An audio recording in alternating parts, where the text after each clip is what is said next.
Assalamualaikum warahmatullahi wabarakatuh. Apa kabar kalian semua, sahabat-sahabatku dimanapun kalian berada? Mudah-mudahan kalian semua dalam keadaan sehat dan tentunya dalam lindungan Allah Subhanahu wa Ta'ala. Video kali ini sahabat-sahabatku masih menyambung di video yang lalu tentang banyaknya orang yang suka memperolok-olok dan suka mengejek kitab suci Al-Quran dan Nabi Muhammad.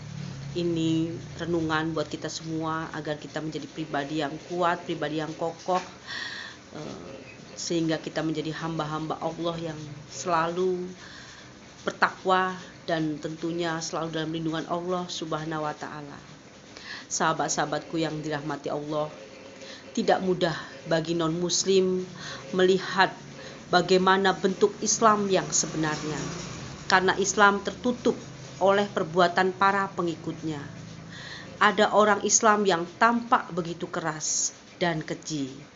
Ada pula yang terlihat santun dan penyayang. Ada yang terlihat kotor dan kacau. Ada pula yang selalu rapih dan bersih. Sebenarnya Islam itu yang mana? Bagaimanapun juga, Islam tidak bisa ditukar, tidak bisa diukur hanya dengan melihat perilaku pelakunya di casingnya saja. Tentu kali ini kita akan menambah pembahasan tentang fenomena yang sedang heboh, khususnya di dunia maya. Fenomena yang bermoda sekali klik dapat mengguncang dunia. Dengan dukungan teknologi yang sangat canggih dan semakin meningkat, banyak yang ingin menyuarakan dakwah, menyampaikan kebenaran dan memperjuangkan Islam. Berbagai artikel, gambar, video yang dibuat, disebar dengan semangat yang menyala-nyala, memperjuangkan kebenaran. Sahabat-sahabatku yang dirahmati Allah, namun sayangnya semangat menyuarakan Islam ini tidak diimbangi dengan cara yang Islami pula. Mereka memperjuangkan agama Allah dengan cara yang tidak disukai Allah. Mungkin kita pun termasuk dalam golongan orang-orang yang demikian, karena kebenaran yang disampaikan seringkali disertai dengan saling mencela, saling mencaci, saling mengejek antar kelompok ataupun golongan tertentu. Apakah cara semacam ini mendapat restu dari Allah dan tentunya ini adalah bersumber dari Al-Quran? Kali ini kita tidak akan bertanya pada kitab mukjizat ini. Ini tentang bagaimana cara berkomunikasi dengan orang yang sudah tentu beretika, berpendidikan dalam dialog. Bagaimana sikap kita berhadapan dengan orang-orang yang membahas argumen dengan cacian, dengan olok-olokan, dengan hinaan. Apakah Al-Quran menyerukan untuk membahas cacian, hinaan mereka? Atau Islam punya cara sendiri? Atau Islam punya cara lain? Karena itu, kita ini adalah umat Al-Quran. Kita ini adalah umatnya Nabi Muhammad. Maka sudah selayaknya kita akan bertanya tentang sikap Al-Quran dalam mengatasi masalah ini. Sahabat-sahabatku yang dirahmati Allah, Rasulullah diutus untuk menyelamatkan manusia dari kebodohan. Tulisan yang ditujukan Rasulullah untuk umatnya diutus untuk memberitahu kepada orang-orang yang belum mengerti, memperingati orang-orang yang belum paham, orang-orang yang lalai, yang nantinya akan meluruskan orang-orang yang sesat. Dan kami turunkan kepadamu Al-Quran agar kamu menerangkan pada umat manusia apa yang telah diturunkan kepada mereka dan supaya mereka memikirkannya. Ini di dalam surat An-Nahl 44. Dialah yang mengutus seorang rasul kepada kaum yang buta huruf dari kalangan mereka sendiri, yang membacakan kepada mereka ayat-ayatnya, menyucikan jiwa mereka dan mengajarkan kepada mereka kitab dan hikmah, sunnah, meskipun sebelumnya mereka benar-benar dalam kesesatan yang nyata. Ini dalam surat Al-Jumu'ah ayat 2. Masya Allah, sungguh Rasulullah adalah manusia, hamba Allah, Rasul Allah yang diutus untuk umat kita menyikapi kebodohan. Sahabat-sahabatku yang dirahmati Allah, di sisi lain ada ayat-ayat yang memerintahkan Rasul untuk berpaling dari orang-orang yang bodoh. Jadilah pemaaf dan suruhlah orang mengerjakan yang ma'ruf serta jangan pedulikan orang-orang yang bodoh. Ini dalam surat Araf 199. Apakah dua ayat ini tidak saling kontradiksi? Satu ayat memerintahkan untuk mengajari orang yang bodoh dan ayat lain menyuruh untuk tidak memperdulikannya. Tidak ada yang kontradiksi di dalam Al-Quran. Sebelum membahas dua ayat di atas, kita harus tahu siapakah orang yang bodoh ini. Dua macam ayat di atas mengarah kepada dua tipe manusia yang berbeda tentunya. Orang bodoh itu terbagi dua macam. Pertama, orang yang tidak tahu dan sadar bahwa dirinya tidak tahu. Rasulullah memiliki kewajiban untuk mengajari tipe orang yang semacam ini. Lalu, yang kedua, orang yang bodoh tapi merasa dirinya paling pintar dan paling benar dan paling tahu. Siapapun yang berbeda dengannya pasti salah. Tipe orang seperti ini tidak mau mendengar pendapat orang lain. Disinilah Rasulullah diperintahkan untuk berpaling dan tidak melayani mereka. Orang seperti tipe kedua secara sadar atau tidak telah menganggap dirinya berada di atas Rasulullah, telah menganggap dirinya di atas kebenaran. Bayangkan saja, Rasulullah telah memiliki segala ilmu yang telah diberikan Allah, dan dia telah mengajarkan kepadamu apa yang belum engkau ketahui. Karunia Allah yang dilimpahkan kepadamu itu sangat besar.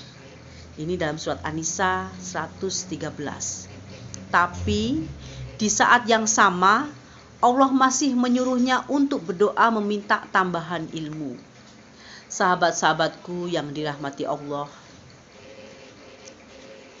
dan katakanlah, ya Tuhanku, tambahkanlah ilmu kepadaku. Ini dalam surat At-Toha 114. Jika Rasulullah masih meminta tambahan ilmu saja, siapa kita jika merasa paling benar dan tidak mau mendengar pendapat dari ilmu dari orang lain? Orang-orang yang paling dungu itu adalah orang-orang yang menganggap dirinya paling berakal, menganggap dirinya paling benar. Alasan kelompok yang menolak kebenaran. Pada setiap zaman ada sekelompok orang yang selalu menolak kebenaran dalam hidupnya. Mereka selalu berusaha menghalangi dakwah suci para Rasulullah, para nabi. Namun sejarah membuktikan bahwa mereka tidak pernah mampu mengalahkan dalil dan argumen para nabi. Kekalahan mereka disebabkan karena argumentasi para nabi begitu kuat dan ilmu mereka begitu rendah. Ketika terpojok, mereka hanya bisa menggunakan senjata terakhir, yaitu ejekan, cacian, ancaman, dan tentu memperolok-olok. Allah telah menyebut kelompok ini sebagai orang-orang yang sangat merugi. Alangkah besar penyesalan terhadap hamba-hamba ini. Setiap datang seorang rasul kepada mereka, mereka selalu memperolok-oloknya. Ini di dalam surat Yasin ayat 30. Tapi anehnya, ketika bercerita tentang perilaku musyrikin yang suka mengejek para nabi, Al-Quran tidak pernah memberi celah sedikit pun bagi kaum muslimin untuk membalasnya. Islam tak memberi izin walaupun satu kalimat saja untuk menjawab ejekan, celahan, dan olok-olok mereka. Seperti ketika kaum munafikin mengejek orang-orang mukmin, Allah tidak mengatakan bahwa kaum mukminin akan membalas ejekan mereka, namun Allah sendiri yang akan membalas ejekan kaum musyrikin tersebut. Subhanallah. Dan apabila mereka berjumpa dengan orang-orang yang beriman, mereka berkata, "Kami telah beriman." Tetapi apabila mereka kembali kepada setan-setan, para pemimpin mereka, mereka berkata, "Sesungguhnya kami bersama kamu. Kami hanya memperolok-olok. Allah akan memperolok-olok mereka dan membiarkan mereka terombang-ambing dalam kesesatan." Al-Baqarah 14-15. Bahkan ketika Nabi diolok-olok, Allah memerintahkan untuk berpaling dan tidak mendengar olok-olokan dan ejekan mereka. Allah sendiri yang akan membalas semua perbuatan dan kata-kata keji mereka. Maka sampaikanlah kepada Muhammad secara terang-terangan segala apa yang diperintahkan kepadamu dan berpalinglah dari orang-orang musyrik. Sesungguhnya kami memelihara engkau Muhammad dari kejahatan orang yang memperolok-olok. Dalam surat Al-Hijr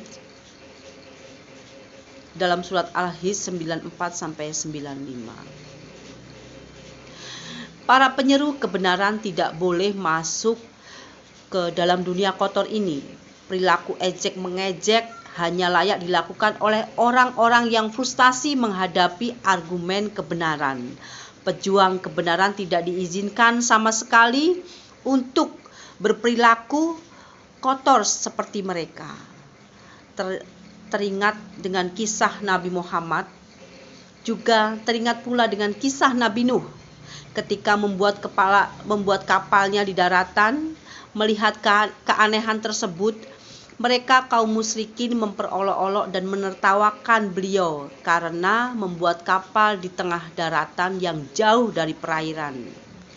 Dan mulailah dia Nuh membuat kapal. Setiap kali pemimpin kaumnya berjalan melewatinya, mereka mengejeknya. Dia Nuh berkata, "Jika kamu mengejek kami, maka nanti kami pun akan mengejekmu. Sebagaimana kamu mengejek kami, maka kelak kamu akan mengetahui siapa yang akan ditimpa azab yang menghinakan dan siapa yang akan ditimpa azab yang kekal."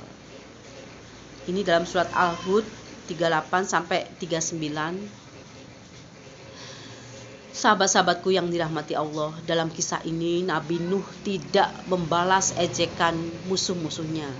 Beliau hanya berkata, "Maka kelak kamu akan mengetahui siapa yang akan ditimpa azab yang menghinakan dan siapa yang akan ditimpa azab yang kekal."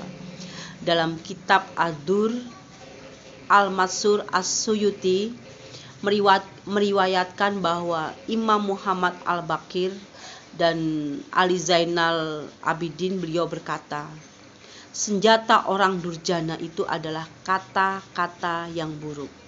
Senjata orang-orang durjana itu adalah kata-kata yang buruk. Lalu bagaimana tips Al-Quran dalam menghadapi orang-orang yang suka hobi mencaci, mengolok-olok, mengejek-ngejek Nabi Muhammad dan kitab suci Al-Quran? Apakah kita harus membalas mereka demi memperjuangkan Islam? Apakah kita tidak boleh berdiam diri demi menegakkan kebenaran? Tips Al-Quran dalam menghadapi ejekan orang-orang yang suka menghina Nabi Muhammad dan kitab suci Al-Quran.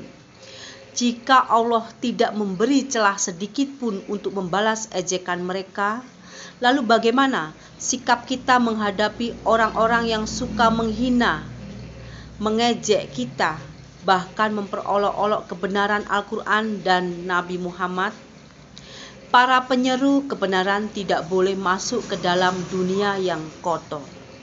Para penegak kebenaran tidak boleh memasuki dunia yang kotor.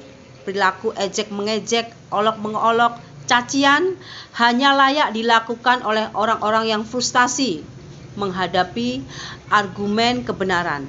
Pejuang kebenaran tidak diizinkan sama sekali untuk berperilaku kotor seperti mereka. Teringat kisah Nabi Nuh ketika membuat kapalnya. Ini adalah pelajaran yang sangat berharga bahwa kita sebagai muslim yang taat kepada Allah, ketika diejek, diolok-olok Nabi dan kitab suci kita tidak perlu membalas. Karena mereka inilah dikatakan seperti orang-orang yang frustasi dengan argumen mereka sendiri. Sahabat-sahabatku yang dirahmati Allah, cukup sekian video dari saya. Mudah-mudahan video kali ini bermanfaat buat kalian semua, dan assalamualaikum warahmatullahi wabarakatuh.